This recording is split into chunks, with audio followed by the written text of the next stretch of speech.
Welcome to the October edition of Bridge to India's monthly update on renewable power tenders and policies. We start with tenders first.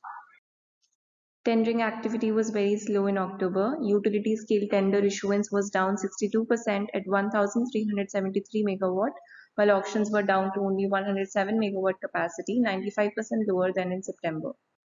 There were 10 new utility scale tenders across multiple states. 4 of these tenders were issued in project development mode, aggregating to 1,321 megawatt. There were 5 standalone storage tenders of capacity 10 megawatt, 40 megawatt hour each, plus a 2 megawatt solar EPC tender. 4 EPC sub-tenders with total capacity of 436 megawatt were also issued in this month. There were 7 new rooftop tenders with an aggregate capacity of 77 megawatt.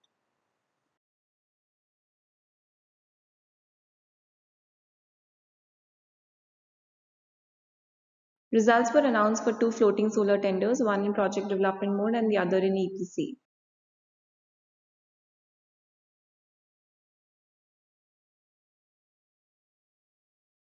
Bid submission deadlines were extended for 18 tenders. Now let us look at details of the key project development tenders issued in the month. MECDCL issued a 500 megawatt intrastate solar wind hybrid tender.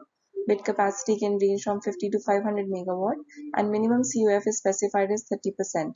Commissioning timeline is set at 24 months. This is the third hybrid tender issued by the state.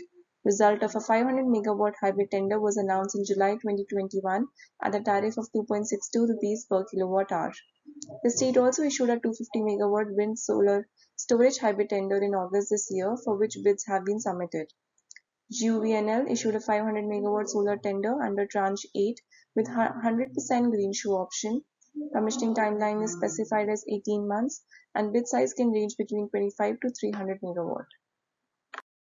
GUVNL also invited bids to develop 300 megawatt wind capacity. Minimum CUF is specified as 22% and bid size can range from 25 to 300 megawatt. The state has been on a tendering spree this year. It has issued new tenders for 4.7 gigawatt capacity and awarded 2.4 gigawatt. UPPCL has issued 5 standalone storage tenders with a capacity of 10 megawatt, 40 megawatt hour each in different districts across Uttar Pradesh, a first for the state. Minimum annual system availability must be 98% for 2 cycles per day. Contract period shall be 12 years. Round trip efficiency must be at least 90%. Bid submission is 24 December. Now, let us look at new EPC tenders. NLC issued an EPC sub-tender for a 300 megawatt solar project. This is part of the 510 megawatt capacity it won under IREDA Pan India Solar PSU Tranche 3 5,000 megawatt tender in September 2021. Commissioning timeline is 15 months. SJVN issued a 100 megawatt EPC sub-tender for the project won under Punjab Solar 250 megawatt tender in 2021. Bid submission date is 28 November. The scope includes balance of system only. SJVN have issued 6 EPC sub-tenders with an aggregate of 1,380 megawatt capacity so far since 2021. EPC sub-tender issuance by PSUs has now reached 6.5 gigawatt for the year. PSU developers have set ambitious renewable capacity targets and are bidding aggressively. Their share in total auction wins to date in 2022 stand at 29%, down from 49% in 2021. The PSU scheme has also boosted appetite.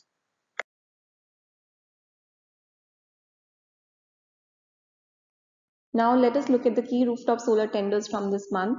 Rajasthan has issued a 42 megawatt EPC tender for installations at various government buildings across the state. Commissioning timeline is specified as 9 months. Madhya Pradesh and Odisha issued 15 megawatt and 10 megawatt OPEX tenders respectively for government offtake under net metering arrangement. Results were announced for only one project development tender. Maharashtra State Power Generating Company completed auction for its 105 megawatt floating solar tender. SGVN won the project with a tariff bid of 3.93 rupees per kilowatt hour. Floating solar tariffs over the last 2 years have ranged between 3.21 to 4.75 rupees per kilowatt hour. Now moving on to EPC tender results. NTPC awarded a 500 megawatt solar BOS contract to Pennar Industries for projects to be set up in Rajasthan. Contract value is not known.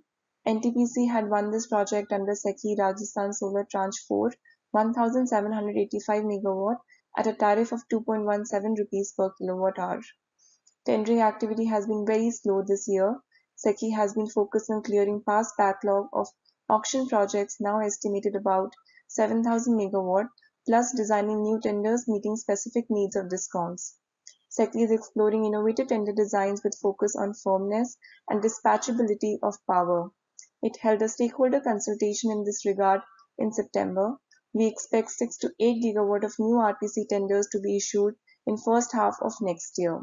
This concludes summary of key tender updates from October 2022. Now, let's move on to major policy and regulatory updates for the month of October. The last month was relatively low-key on the central government front. On the state policy front, there was more alignment with central government recommendations, an encouraging sign for the market. We start with updates from the central government. MNRE issues clarification regarding the applicability of ALMM order. MNRE has clarified that behind-the-meter systems would not be required to use ALMM compliant modules. The clarification was expected as the recent extension of ALMM purview was limited to net metered and open access projects and not BTM systems. We don't see any clear rationale for this. Nonetheless, it is a minor relief for the solar rooftop market. Ministry of Power notifies GNA regulations. In a long-awaited development, all provisions of GNA regulations except for those related to short-term transactions are now in effect. The regulations will streamline approval process for allocation of transmission approval to developers, particularly for CNI projects, which will be able to utilize allocated transmission capacity across multiple procurement routes, including medium and long-term open access. Provisions related to short-term transactions are expected to be notified after adoption of relevant procedures by NLDC. Let's now discuss major policy and regulatory updates from the states. Punjab and Haryana propose RPO trajectory in line with MOP recommendation. Total RPO target has been set at 43.33% by financial year 2030, split between hydro, wind and other renewable power technologies. Obligated entities shall also be required to procure 4% of power demand from energy storage projects, charged using at least 85% of power from renewable sources. While it is a positive sign that these states are adopting the MOP trajectory, the targets are overly ambitious as renewable sector in both Punjab and Haryana remains highly underdeveloped. We estimate actual compliance in financial year 2022 at 2.3% and 1.8% for Punjab and Haryana respectively. Uttar Pradesh issues draft verification framework for captive open access consumers. Uttar Pradesh regulator has proposed a framework to verify group captive status of open access projects against requirements specified in the Electricity Act 2005, requiring 26% ownership and 51% power offtake by consumers. Compliance shall be verified by the regulator every financial year, but the regulator has gone a step further, asking consumers to submit a bank guarantee equivalent to annual additional surcharge and cross-subsidy surcharge, which is quite unnecessary and likely to be resisted by the industry. The proposed move is consistent with the development in other states. Regulators and discoms are being increasingly vigilant to prevent misuse of captive status. Odisha proposes deviation charges for open access projects in line with CRC recommendations. Odisha has proposed applicability of deviation charges for intrastate solar and wind projects above 1 megawatt. Power producers shall be compensated only up to 10% of excess generation, 90 to 100% of PPA tariff, and penalized for generation shortfall exceeding 10% at PPA tariff plus 10% of weighted average ancillary service charge. On the other hand, consumers shall be compensated for underdraw at 50 to 90% of weighted average ancillary service charge and penalized for overdraw at 100 to 150% of weighted average ancillary service charge. The new regulation is considerably more penal for over-injection and inadvertently promotes overscheduling. We estimate penalty amount at 0.5 to 0.8% of revenues, which should decrease over time as forecasting ability improves. This concludes key policy and regulatory updates. We hope you found this update useful. You can view all tender policy and regulatory information on the renewable power sector in real time at India RE Navigator, a one-stop market intelligence portal for the renewable sector.